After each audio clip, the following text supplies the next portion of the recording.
சரவண ஜோதியே நமோ நம. வாழ்க வையகம், வாழ்க வளமுடன். அனைத்து தமிழ் நெஞ்சங்களுக்கும் கனிவான வணக்கங்கள்.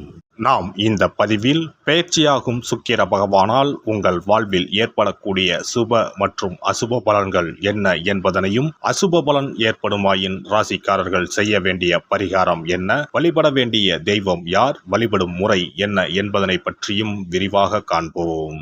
நடக்கப் போகும் இந்த பெயர்ச்சியால் உங்கள் வாழ்வில் வளமும் நலமும் செல்வ செழிப்பும் பெற்று வாழ்வின் உயரிய நிலையை அடைய எல்லாம் வல்ல எம்பெருமானை வேண்டி விரும்பி கேட்டுக்கொள்கிறேன். சுக்கிர பகவான் செல்வம், மகிழ்ச்சி மற்றும் புகழை அள்ளித் தருபவர். மற்ற கிரகங்களைப் போலவே சுக்கிரனும் தனது ராசியை மாற்றுவார். சுக்கிரன் என்றால் இன்பம். மனித வாழ்க்கையில் அன்பு, பாசம், காதல் ஆகிய 3 இன்பங்களை அளிக்கக்கூடியவர் சுக்கிர பகவான். சுக்கிரன் சுகபோகங்களின் அதிபதி. சுக்கிர பகவான் மனைவி யோகம் தருபவர். ஆணுக்கு மனைவியை பற்றியும் பெண்ணுக்கு மன வாழ்க்கையை பற்றியும் சொல்லுகின்றவர். ஆகையால் சுக்கிர பகவான் நமது ஜாதக கட்டத்தில் நல்ல யோக அம்சத்துடன் இருப்பது அவசியம். இவருடைய தசா காலமான 20 வருடங்களில் மிகப்பெரிய ராஜயோக பலன்கள் உண்டாகும். இந்த சுக்கிர பெயர்ச்சியால் யாருக்கெல்லாம் சுக்கிர திசை அடிக்கப் போகிறது என்று பார்க்கலாம். வருகிற ஆகஸ்ட் மாதம் 26ஆம் தேதி சுக்கிர பகவான் பெயர்ச்சி அடையப் போகிறார். அடுத்த மாதம் செப்டம்பர் 20ஆம் தேதி வரை 26 நாட்கள் இந்த பயணம் தொடரும். இந்த சுக்கிர பெயர்ச்சியானது ஒரு சில ராசிக்காரர்களின் வாழ்வை புரட்டி போட போகிறது. துரோகத்தால் பிரிந்த கணவன் மனைவி, சகோதர சகோதரிகள் உறவு ஒன்று சேரப் போகிறது. நட்பு என்னும் நஞ்சால் உங்கள் உறவை பிரித்த துரோகியை இனம் கண்டு உண்மையான உறவு யார் என்பதனை அறிந்து கொள்வீர்கள். நஷ்டம் மட்டுமே பார்த்த வியாபாரிகள் திடீர் லாபத்தை அடைய உள்ளீர்கள். திடீர் லாட்டரி அடித்தது போல் லாபம் இரட்டிப்பாகும். சனி பார்வையினால் ஏற்படும் காம சிந்தனைகள் இந்த சுக்கிர பெயர்ச்சியால் சரியாகும். தகாத பெண் உறவை தவிர்த்து ஆன்மீக பயணத்தை தொடர்வீர்கள். சதி எதுவாக இருந்தாலும் அதை முறியடிப்பது சிவனின் விதியாகும். சிவனின் துணை இருந்தால் எதிரில் யமனே வந்தாலும் சமாளித்து வெற்றியடையலாம். இனி உங்கள் ராசிக்கான பலன்கள் என்ன என்பதனையும் அதற்கான பரிகாரம் என்ன என்பதனையும் காண்போம். மகர ராசி அன்பர்களே, இந்த பெயர்ச்சி காலகட்டத்தில் பொறுமையுடன் இருக்க வேண்டும். அரசாங்க காரியங்கள் இழுபறியாகும். தந்தையுடன் கருத்து வேறுபாடு ஏற்படக்கூடும் என்பதால் பொறுமையை கடைபிடிக்கவும்.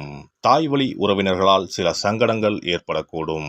வாழ்க்கை துணை வழியில் மகிழ்ச்சி உண்டாகும். பிள்ளைகள் மூலம் மகிழ்ச்சி தரும் செய்திகள் கிடைக்கும். சிலருக்கு வெளி மாநிலத்தில் உள்ள கோவில்களை தரிசிக்கும் வாய்ப்புகள் உண்டாகும். திடீர் செலவுகளால் கையிருப்பு கரையும். சிலர் கடன் வாங்கவும் நேரலாம். சகோதரர்களுடன் கருத்து வேறுபாடு ஏற்படக்கூடும். குடும்பத்தில் மகிழ்ச்சி உண்டாகும். நண்பர்களால் காரியங்களில் அனுகூலம் உண்டாகும். உடல் ஆரோக்கியத்தில் மட்டும் கவனம் தேவை. குடும்பம் தொடர்பான முக்கிய முடிவுகள் எதையும் எடுக்க வேண்டாம். வாகனத்தில் செல்லும் போது கவனமாக இருக்கவும். இரவு நேர பயணங்களை தவிர்த்துவிடவும். பூர்வீக சொத்து பிரச்சனையை சற்று பொறுமையுடன் கையாள வேண்டியது அவசியம். உடன் பிறந்தோர்களிடம் சிறு சிறு சச்சரவுகள் ஏற்பட்டு நீங்கும். வாழ்க்கை துணையால் மகிழ்ச்சி உண்டாகும். உங்கள் முயற்சிகளுக்கு வாழ்க்கை துணையின் ஒத்துழைப்பு கிடைக்கும்.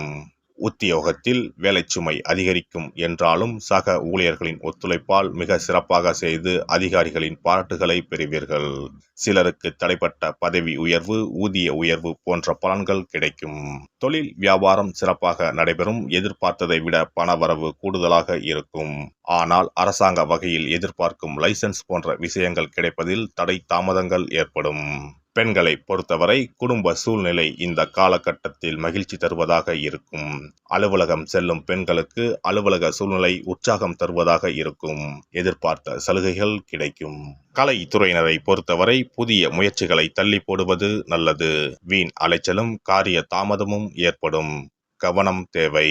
அரசியல் துறையினருக்கு பல தடைகளை தாண்டி செயல்பட வேண்டியிருக்கும். எதிர்பார்த்த லாபம் வரும். செயல் திறமை வெளிப்படும். சுதந்திரமாக செயல்படும் வாய்ப்புகள் கிடைக்கும். வரவேண்டிய பணம் வந்து சேரும். மாணவர்களுக்கு கல்வி தொடர்பான விஷயங்களில் எதிர்பார்த்த பலன் கிடைக்கும். மனதில் இருந்த கவலைகள் நீங்கும். விநாயகருக்கு அருகம்புல் மாலை போட்டு வணங்க எடுத்த காரியத்தில் வெற்றி உண்டாகும். திங்கள் கிழமைகளில் சிவபெருமானுக்கு வில்வத்தால் அர்ச்சனை செய்து நெய் தீபம் ஏற்றி வர நன்மைகள் உண்டாகும். சிறப்பு தொகுப்பு. கழுத்தை நெரிக்கும் கடன் பிரச்சனையால் கஷ்டப்படுபவர்களுக்கு எளிய பரிகாரங்கள் உள்ளன. ருண, ரோக, சத்ரு இந்த 3மே மனிதர்களை வெல்லக்கொள்ளும்.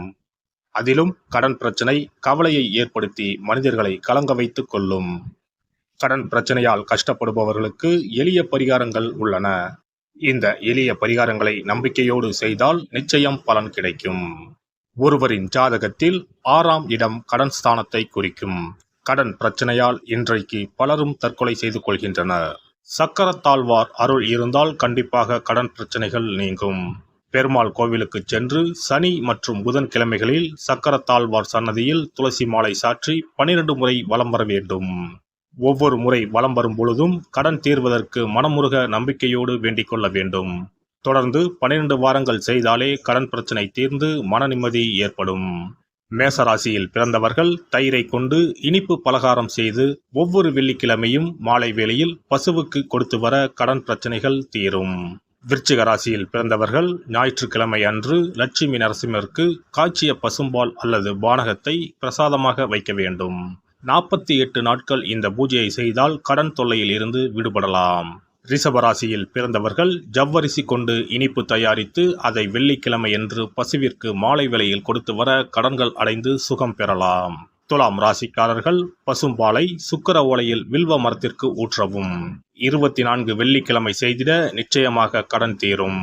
வெள்ளிக்கிழமையில் அரச மரத்தடி விநாயகருக்கு அகலில் 11 தீபமும் 11 முறை வலம் வந்தும் வழிபட்டால் கடன் தீரும்.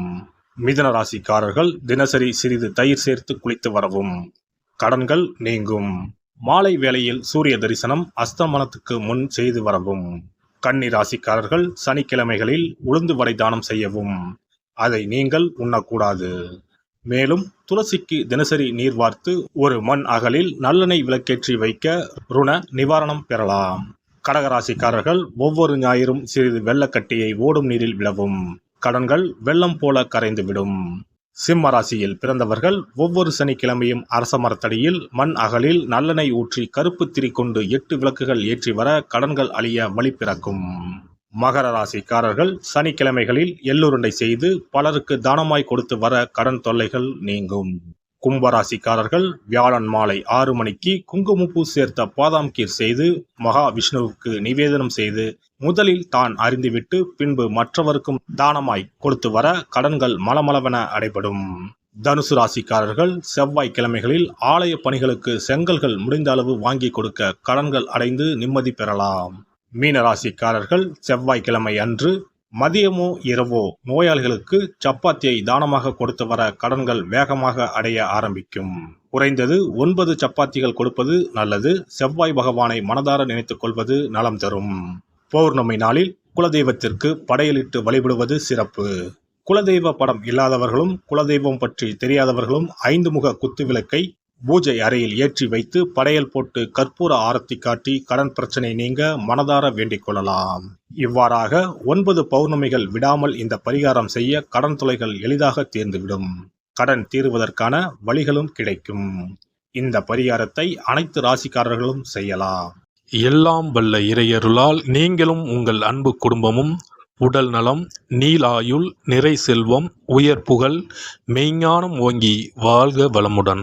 இந்த வீடியோ பதிவு உங்களுக்கு பிடித்திருந்தால் லைக் பண்ணுங்க, கமெண்ட் பண்ணுங்க, ஷேர் பண்ணுங்க, மறக்காம சப்ஸ்கிரைப் பண்ணுங்க, பக்கத்துல இருக்கிற பெல் பட்டனை கிளிக் பண்ணுங்க. நன்றி, வணக்கம். ஓம் நமச்சிவாய. சிவாய நம.